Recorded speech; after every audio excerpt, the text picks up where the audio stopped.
The night my son screamed that I ruined his life, I thought I had lost him forever. But then, a secret from my past changed everything. The clatter of forks and spoons echoed too loudly in the Anderson household that evening. Maria had always prided herself on family dinners, a sacred tradition she never allowed to fade, even when life got busy. No matter what happened during the day, she insisted everyone sit together at the table, talk, and share at least one meal. But tonight, the warmth that usually filled the room had been replaced by something sharp and cold. Daniel, her eldest son, sat rigid in his chair, his arms crossed tight against his chest. His plate was untouched, the steam rising from his food curling into the silence. His younger brother, Alex, chewed nervously, his eyes darting between his brother and his parents. Robert, Maria's husband, tried to pretend nothing was wrong, his gaze locked on the roast chicken as though it were the most fascinating thing in the world. But Maria felt it, the storm brewing in Daniel's eyes, the tension twisting in her stomach. She placed her hand on the table and said softly, "Daniel, is something bothering you?" That was the moment the dam broke. "You never listen, Mom." Daniel's voice thundered across the table, startling Alex so much he dropped his fork. "You only care about how things look, about your stupid dinners, about me being the perfect son everyone admires." Maria's breath caught in her throat. "That's not true," she whispered, her eyes searching his face. "I just want what's best for you, what's best for me," Daniel shot back, his voice shaking with fury. "Or what's best for you? You've planned my whole life like it's your project. Do you even know what I want? What I dream about?" Maria blinked, stunned. She opened her mouth to respond, but no words came. She realized with horror that she didn't know the answer. Robert set down his fork with a sigh, rubbing his temples. "Son, calm down. Don't raise your voice at your mother." Daniel turned on him, his face red with anger. "And you, always silent, always letting her control everything. Do either of you actually care about me? Or just about pretending we're the perfect family?" The room went deathly quiet. Alex pushed back his chair, muttering, "I'm not hungry," before slipping away to his room. The sound of his door closing upstairs was like a gavel striking at the end of a trial. Daniel shoved his chair back so hard it scraped across the floor. His untouched dinner sat abandoned, steam now fading into the cold air. His voice dropped, lower but sharper than before. "I can't breathe in this house anymore." And then he was gone. The slam of the front door rattled the dishes on the table. Maria sat frozen, staring at the empty chair across from her. The chair that had always been filled. The chair that now looked like a hole in her heart. For the first time in years, dinner was unfinished. And for the first time in her life, Maria didn't know if her family tradition would survive the night. The house was quiet after Daniel left, but it was the kind of quiet that pressed heavily on Maria's chest. She sat at the table long after the plates had grown cold, staring at the empty chair. Every creak of the house seemed to echo louder than usual, every tick of the clock another reminder that her son had walked out the door angry and broken. Sleep didn't come easily that night. Maria tossed and turned, the words replaying in her mind. "You never listen, Mom. Do you even know what I want?" Each repetition pierced her deeper, like a thorn pressing further into her heart. When the first rays of dawn slipped through the curtains, Maria gave up on sleep altogether. She padded softly into the living room and opened the old photo album she hadn't touched in years. Dust puffed into the air as she turned the cover. There he was, a photograph of Daniel at 5 years old, grinning from ear to ear with a missing front tooth, holding up a messy finger painting that barely resembled a house. His cheeks were flushed, his eyes sparkling with joy as he had shouted, "Look, Mommy, I made our home." Maria's lips trembled as she ran her fingers over the picture. Back then, she remembered, she had been working double shifts at the diner. Money was tight, and she was exhausted most days, but she always found time to celebrate Daniel's little victories. Every painting, every Lego tower, every soccer game goal. She cheered like it was the most important thing in the world.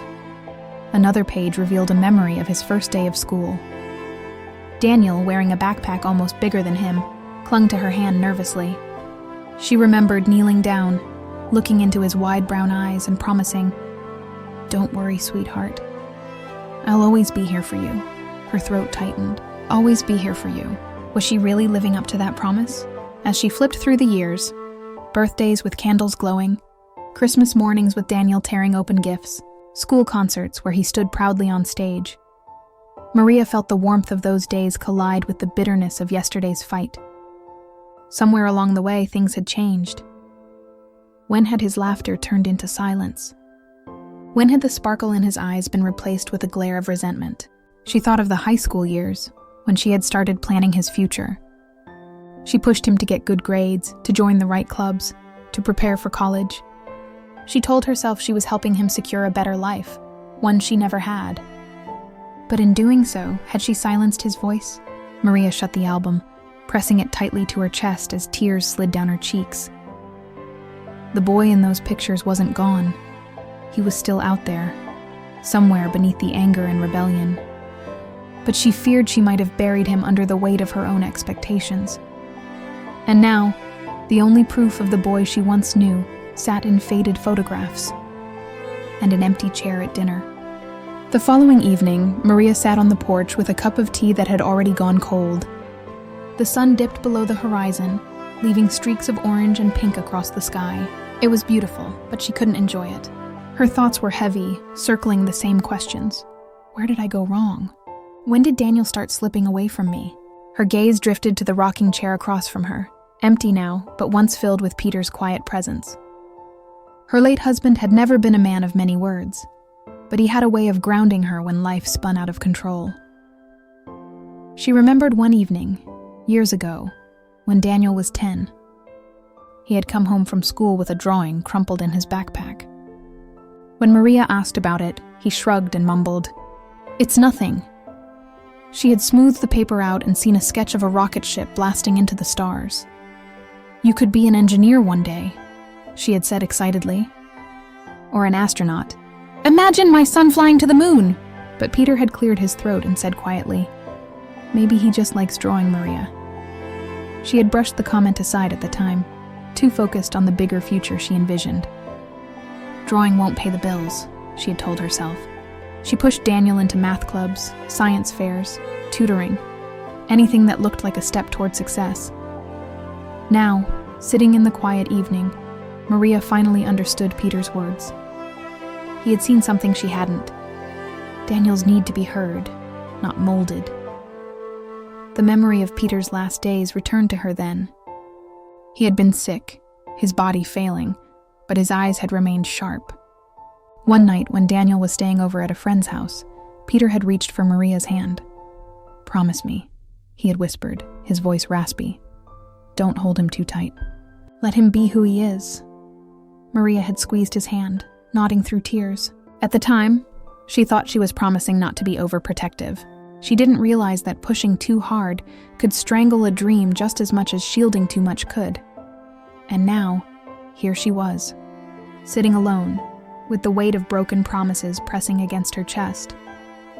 Her phone buzzed beside her. For a fleeting moment, her heart leapt. Maybe it was Daniel, reaching out. But when she picked it up, it was only a notification from the bank, a reminder about an unpaid bill. She set it down, the disappointment cutting deep. The crickets chirped louder as the night settled in, and Maria whispered into the darkness, "Peter, I wish you were here. I don't know how to reach him anymore." The wind carried her words away, leaving her with only silence. But somewhere deep in her heart, Maria felt that Peter's voice lingered still, urging her to look not at what she wanted for Daniel, but at what Daniel wanted for himself.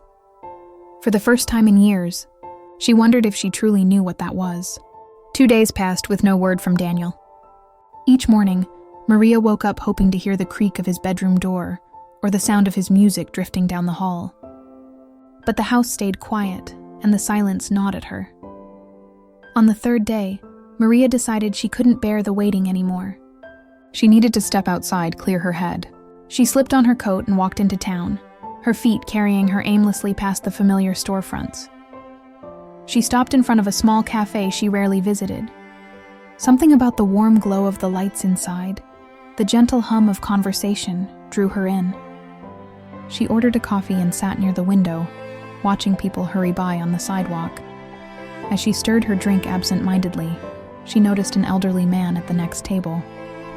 His hair was silver, his eyes kind, and he wore a well-worn cardigan that seemed to match the gentle lines on his face. He glanced at her and smiled softly, as though he could sense the storm in her heart. "Tough day?" he asked, his voice calm and inviting. Maria hesitated, then sighed. "Tough year, really." She hadn't meant to open up, but the words spilled out. Maybe it was the loneliness, or maybe it was the kindness in his eyes. The man nodded, sipping his tea. "I've seen that look before. A parent's look. Tell me, is it your child?" Maria's chest tightened. "My son. He's 16, and I don't know who he is anymore. He used to laugh, he used to talk to me. Now he just pushes me away." The stranger leaned back thoughtfully. "Children don't stop needing us when they grow. They just need us differently." Maria frowned. "Differently?" He smiled gently. "When they're little, they need us to guide every step, hold their hands, make choices for them. But as they grow, what they need most is to be seen, not as who we hope they'll be, but as who they already are." His words pierced Maria like a blade. She thought of the photo album, of Daniel's rocket ship drawing, of Peter's quiet warnings. "I thought I was helping him," Maria whispered, her eyes filling. "I wanted him to have the opportunities I never had." The man's gaze softened. "We all do. But sometimes the greatest gift we can give is not opportunity, but acceptance. To say, 'I see you. I hear you. You are enough.'" Maria's breath caught in her throat. She had spent so many years building a future for Daniel that she had forgotten to honor the present. The boy, right in front of her. The stranger rose slowly, setting a few coins on the table. As he adjusted his cardigan, he gave her one last knowing look. "Don't wait too long to tell him," he said quietly. "Time has a way of running faster than we think." And just like that, he walked out into the cool evening, leaving Maria staring into her untouched coffee, her heart shaken by the truth of a stranger's words. That night, Maria sat at the kitchen table with a pen and a sheet of paper in front of her. The stranger's words from the cafe echoed in her ears. To say, "I see you. I hear you. You are enough." She hadn't spoken those words to Daniel in years, maybe ever. What she had spoken were reminders, warnings, and expectations. Did you finish your homework? Did you apply for that program? Don't waste your potential. But love, acceptance, and listening, those had slowly slipped into the background. Her hand trembled as she began to write. "Dear Daniel, I don't know if you'll ever read this, but there are things I need to say. I've spent so much time trying to shape your future that I forgot to cherish who you are right now. I see now that I've been pushing you, when maybe what you needed was for me to listen. I thought I was protecting you. But maybe I was only protecting my own fears of you failing. And in doing that, I failed you instead." Tears blurred the ink on the page. She paused, wiping her eyes, and forced herself to keep going. "Do you remember when you were little? How you used to bring me your drawings? I kept every single one, Daniel. Not because they were perfect, but because they were yours. That was enough for me then. And it's still enough now. You are enough, exactly as you are. I just never told you that out loud, and I'm sorry. I should have." Maria's chest ached as she signed the letter. She read it once, twice, her heart both heavy and light. It was the most honest thing she had written in years. She folded the paper carefully and slipped it into an envelope. She wrote his name across the front in shaky handwriting. Daniel. But when she held it in her hands, ready to leave it on his desk or slip it under his bedroom door, her courage faltered. What if he laughed at her words? What if he saw it as weakness? Worse, what if he ignored it altogether? Her fingers tightened around the envelope until it crinkled. At last, she tucked it into the drawer of the kitchen table. Out of sight, but not out of mind. Tomorrow, she whispered to herself. Tomorrow I'll give it to him. But tomorrow didn't come the way she expected. The next afternoon, Maria received a phone call that sent ice down her spine. A teacher from Daniel's school, her voice tense and hurried, told her Daniel hadn't been in class all day. His friends didn't know where he was. No one had seen him since the morning. Maria's blood ran cold. The letter still lay in the drawer, unsent, and her son was gone. Maria's heart pounded as she clutched the phone tighter. Gone? What do you mean gone? She demanded, her voice rising in panic. The teacher spoke carefully, trying to stay calm. He didn't come to his morning classes, Mrs. Alvarez. We thought perhaps he was sick, but when no one could reach him, I knew I had to call you. Maria's hands shook as she hung up. She grabbed her coat, her thoughts spiraling. Where could he be? Did something happen? Or did he leave on purpose? Her eyes darted to the kitchen drawer, the letter, the one she hadn't given him. She pulled it out and held it to her chest, guilt pressing down like a stone. If only I had given this to him yesterday. Maybe he wouldn't have felt so alone. Without another thought, she ran outside. First, she went to his school. She questioned students lingering in the parking lot, but no one had seen him since morning. She checked the library, the park down the street where he used to ride his bike, even the little corner store where he often bought snacks. Nothing. Each place she visited deepened her fear. The world felt suddenly massive, and her son, her little boy, no matter how old he was, seemed terrifyingly small within it. By evening, Maria was at the police station, filling out a missing persons report. The officer behind the desk scribbled notes while trying to reassure her. Teenagers run off sometimes. Usually they come back within a day or two. But Maria's instincts screamed louder than his calm words. Daniel wasn't the kind to disappear without reason. He had been hurting, she knew that much. But what if this time, his pain had pushed him too far? Exhausted, she drove aimlessly through the streets, calling his name out the window like he might appear from the shadows. Each corner, each alley, each stretch of road felt endless. Finally, she pulled into the parking lot of an old community center. Something tugged at her memory. Daniel had mentioned once, months ago, that he liked going there after school sometimes, just to clear his head. She had dismissed it back then, too focused on his grades to ask why. Maria's footsteps echoed as she entered the dim building. A janitor sweeping the floor looked up in surprise. "Excuse me," she said breathlessly. "Have you seen a boy? 16, brown hair, brown eyes, wearing a gray hoodie?" The man thought for a moment, then nodded slowly. "Yeah. I saw a kid like that earlier. He was sitting in the back room, sketching in a notebook. Looked upset. He left about an hour ago." Maria's pulse raced. Sketching. He was drawing. The janitor added. Said something about not wanting to go home. Her knees weakened, and she gripped the wall for support. Her son was out there, wandering the night, carrying a hurt she had failed to ease. And she didn't know if she had already lost her chance to reach him. Maria barely slept that night. She sat by the window, staring at the empty street, waiting for a glimpse of Daniel's shadow. Every sound outside, a car passing, footsteps on the sidewalk, jolted her heart. But it was never him. By morning, her body ached with exhaustion, but her mind was restless. She couldn't keep wandering the streets blindly. She needed a lead.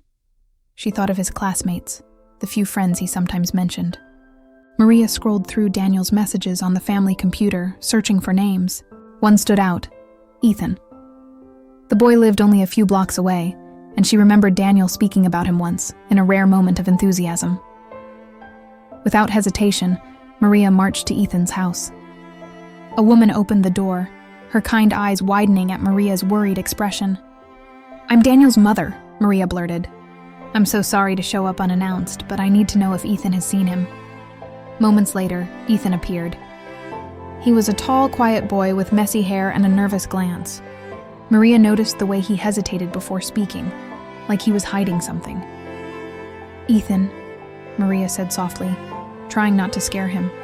"Please, if you know where Daniel is, I need you to tell me. He hasn't been home." "I'm so worried." Ethan shifted uncomfortably. His eyes flicked to his mother, then back to Maria. Finally, he sighed. "Mrs. Alvarez, Daniel told me not to say anything. He said you wouldn't understand." Maria's throat tightened. I may have failed before, but I'm begging you, help me find my son." The boy hesitated, then led her to his room. He pulled out a worn sketchbook from under his bed. Maria's heart nearly stopped. It was Daniel's. She flipped it open, trembling. Page after page overflowed with drawings, not the simple doodles of a bored teenager, but powerful emotional art. Faces twisted in sadness, hands reaching for something just out of grasp, shadows swallowing small figures. Some pages were soaked with faint stains, as if Daniel had cried over them. Maria's eyes blurred with tears. She had never seen this side of her son. His art was a window into his soul, a soul she hadn't bothered to look into before. "He comes here sometimes," Ethan admitted quietly. "When he feels invisible." He said drawing makes him feel real. But he also said he doesn't want to go home because he feels like he's just a disappointment. Maria's chest ached so badly she could hardly breathe. She pressed a hand against her mouth, trying to contain the sob rising in her throat. A disappointment. That's what her son thought of himself, and she knew she was the reason why. Ethan added in a whisper. He mentioned maybe leaving. Going somewhere no one would find him. He didn't say where. Maria's hands clutched the sketchbook like a lifeline. She looked at Ethan with tear-filled eyes. "If you hear from him, promise me you'll tell me right away." The boy nodded. "I promise." Maria walked home slowly, her steps heavy, the sketchbook pressed against her chest. Each drawing felt like a silent scream she had ignored for too long, but one image near the back stopped her cold. It was a picture of a bridge, sketched in dark strokes with a lone figure standing at the edge. Her stomach twisted. She knew that place, and suddenly she knew where she had to go. The sketch of the bridge burned in Maria's mind as she drove, her hands gripping the wheel so tightly her knuckles turned white. Each second felt like an hour, every red light a cruel obstacle between her and her son.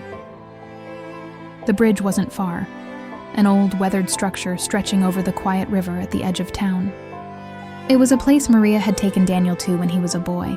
She remembered holding his small hand as they fed ducks together, his laughter echoing in the breeze. It had once been a place of innocence. Now it might be something else entirely. When she arrived, the sky was dimming, shades of orange bleeding into purple. Her heart raced as she scanned the long walkway. At first, she saw no one. The emptiness made her chest tighten. Then, at the far end of the bridge, she saw him. Daniel. He stood motionless, his hoodie pulled tight, hands shoved deep into his pockets. The river glistened below, and the silence of the evening made the scene unbearable. He was staring out over the edge, his face unreadable. Maria's breath caught. She wanted to run, to call his name, but fear held her frozen. What if she startled him? What if he slipped? Slowly, she took a step forward, then another. The sound of her shoes against the wooden planks seemed deafening. "Daniel," she said softly, her voice trembling. He turned slightly, just enough for her to see his tired eyes.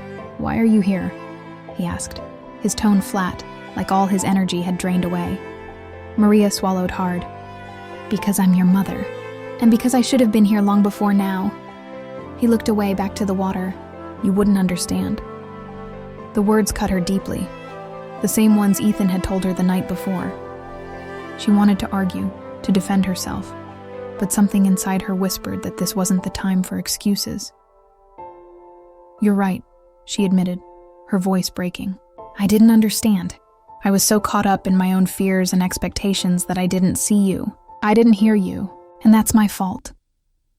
Daniel's shoulders trembled, though he didn't turn to face her. Maria reached into her bag with shaky fingers and pulled out the crumpled letter. She held it tightly for a moment, then set it gently on the railing between them. This is from your father. I kept it from you because I was afraid, but you deserve to read his words. You deserve the truth." For the first time, Daniel looked directly at her. His eyes were wet, conflicted.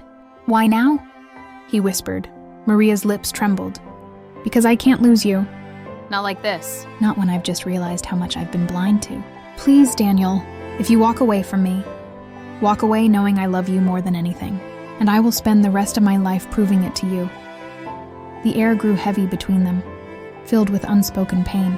Maria's heart thudded, every beat echoing like a prayer. Daniel reached out, his fingers brushing the edge of the letter. He didn't open it yet, but he didn't throw it away either. It was a fragile, trembling thread of hope, and Maria clung to it with everything she had. Daniel's fingers lingered on the folded letter, his breathing shallow. The wind rustled through the trees, carrying the faint scent of rain. For a long moment, neither he nor Maria spoke. Finally, with hesitant hands, Daniel opened the letter. The paper was creased and worn, the ink slightly faded. His eyes scanned the words, and his lips parted as if the voice of his father were reaching across time to him. My dear Daniel, if you are reading this, it means I couldn't be there to watch you grow. But know this, I have always been proud of you, even before you took your first breath. Life is not measured by perfection, but by courage, by kindness, and by the love you give and receive. You are my son, and that alone makes you enough. Never forget that. Daniel's hand shook as he lowered the paper.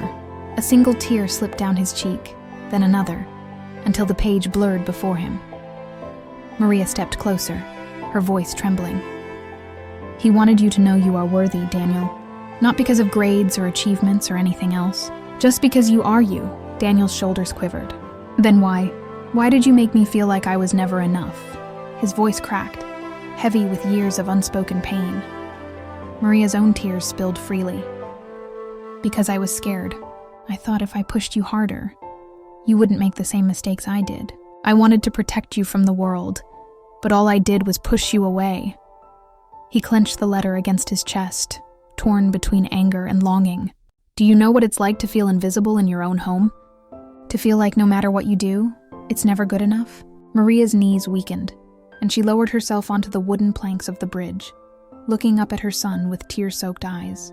Yes, she whispered. That's exactly how I felt when I was your age. And instead of breaking that cycle, I repeated it. I hurt you, Daniel, and I can never take that back. But if you let me, I will spend the rest of my life making it right. The river below roared softly, as though echoing their pain. Daniel's chest rose and fell rapidly. He glanced back at the edge of the bridge, then at the letter still crumpled in his fist. Slowly, he sank to the ground beside her. His face was streaked with tears, his voice hoarse. I don't know if I can forgive you yet. Maria reached out, her hand hovering in the space between them. You don't have to, not now. Maybe not ever, just don't give up on yourself, Daniel. Don't give up on the life your father believed you were worthy of. For the first time, Daniel didn't pull away. He didn't take her hand, but he didn't walk to the edge either. Instead, he sat silently beside her, clutching the letter like a lifeline. The silence between them wasn't empty anymore.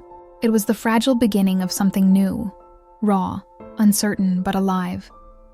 The night air was cool, wrapping the bridge in a hushed stillness. Maria sat beside her son, the old letter trembling in his hands. For the first time in years, silence between them felt less like distance and more like a fragile peace. Daniel finally broke it. I don't know how to believe you, he whispered, staring down at the letter. Words. They don't erase the years. Maria nodded, her voice steady despite the ache in her chest. You're right. Words mean nothing if I don't change. I can't erase the past, Daniel, but I can fight for the future. For us. He glanced at her, searching for sincerity in her eyes. He found no excuses, no anger, only raw, aching honesty. Maria continued softly. You don't have to forgive me today. You don't even have to trust me today. Just let me try, one step at a time. We can start small. We can start now. Daniel looked away, his jaw clenched, but his voice cracked as he whispered, What if I fail again? What if I'm not enough? Maria reached out, and this time her hand brushed against his. Then I'll be right here to remind you that failing doesn't make you worthless. It makes you human. And being human is enough. Daniel didn't pull away. Instead, his hand stayed in hers, trembling but present. His grip wasn't strong, but it was real. As they sat together, a light rain began to fall, misting the wooden planks of the bridge.